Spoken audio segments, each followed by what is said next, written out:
Hello बच्चों, let's see the question and the question says that if f of x is equal to sin cos x minus cos x divided by pi minus 2x का whole square when x is not equal to pi by 2 and k when x is equal to pi by 2 is continuous at x equal to pi by 2 then we need to find the value of k.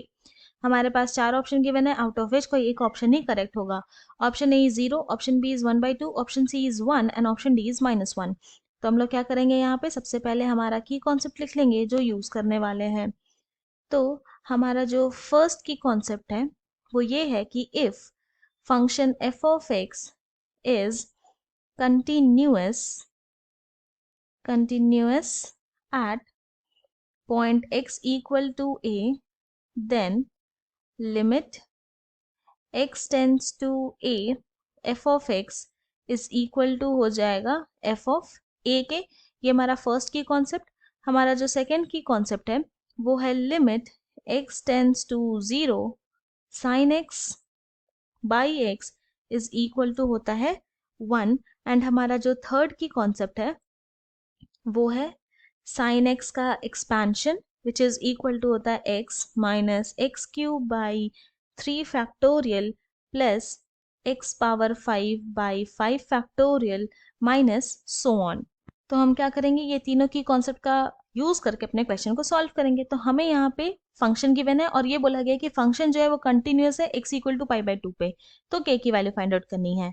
तो if f of x is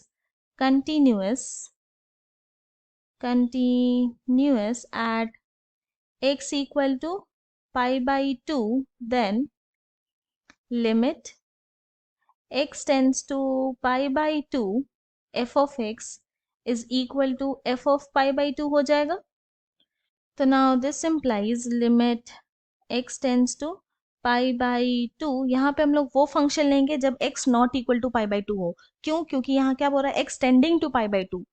तो equal to pi by 2 तो नहीं बोला है, इसीलिए. तो यहाँ पर आ जाएगा sine cos x minus cos x divided by denominator में है पाई माइनस 2x का whole square and this is equal to function at x equal to pi by 2 क्या है, k. तो यहाँ राइट हैंड साइड में लिख देंगे k. Now let pi by 2 minus x is equal to हम लोग ले लेते हैं h. तो जब x टेंड करेगा पाई बाई 2 पे तो h कहाँ टेंड करेगा, h टेंड करेगा 0 पे. तो यहाँ से अगर हम लोग देखें तो x के प्लेस में हम लोग क्या लिख सकते हैं, पाई बाई 2 माइनस h लिख सकते हैं. तो लिखते हैं this implies limit h tends to 0 sine cos x के प्लेस में pi by 2 minus h put कर रहे हैं minus cos pi by 2 minus h then divided by pi minus 2 multiplied by pi by 2 minus h और ये पूरा इसका whole square and this is equal to k. Now since हम लोग ये जानते हैं कि cos pi by 2 minus theta is equal to होता है साइन थीटा. इस फॉर्मूला का यूज करेंगे न्यूमरेटर में तो हो जाएगा यहाँ पे this implies limit h tends to 0 sine cos pi by 2 minus h हो जाएगा साइन h देन माइनस फिर यहाँ पर आ जाएगा sine h and then divided by denominator में हो जाएगा हमारे पास pi minus pi and then फिर प्लस 2h का ये whole square and this is equal to k. तो यहाँ पे पाई माइनस पाई 0 हो जाएगा. तो हमारे पास अभी क्या आ गया, limit h tends to 0 sine h minus sine h divided by 2h का होल स्क्वायर क्या हो जाएगा 4h square and this is equal to k. Now अब हम लोग यूज करेंगे हमारा थर्ड की कॉन्सेप्ट. तो यहाँ पर हम लोग क्या करते हैं, साइन h को एक्सपैंड करेंगे. तो ये हो जाएगा this implies limit h tends to 0. तो यहाँ x के प्लेस में क्या है, साइन h है. तो ये हो जाएगा sine h minus sine cube h divided by 3 factorial plus sine power 5h divided by 5 factorial and so on, फिर minus sine h and then divided by 4h square and this is equal to k. This implies limit h tends to 0. यहाँ पे क्या करेंगे, numerator में sign cube h को common ले लेंगे, तो जब साइन क्यूब h कॉमन आया तो हमारे पास फिर क्या बचेगा, हमारे पास यहाँ पे बचेगा -1/3 factorial then plus sine square h by 5 factorial and so on divided by 4h square and this is equal to k. Now अब लेफ्ट हैंड साइड को लिख सकते हैं हम लोग इस तरह से कि limit h tends to 0 sine cube h divided by h square and then multiplied by limit h tends to 0 -1/3 factorial plus sine square h by 5 factorial and so on divided by 4 and then this is equal to k लिख सकते हैं.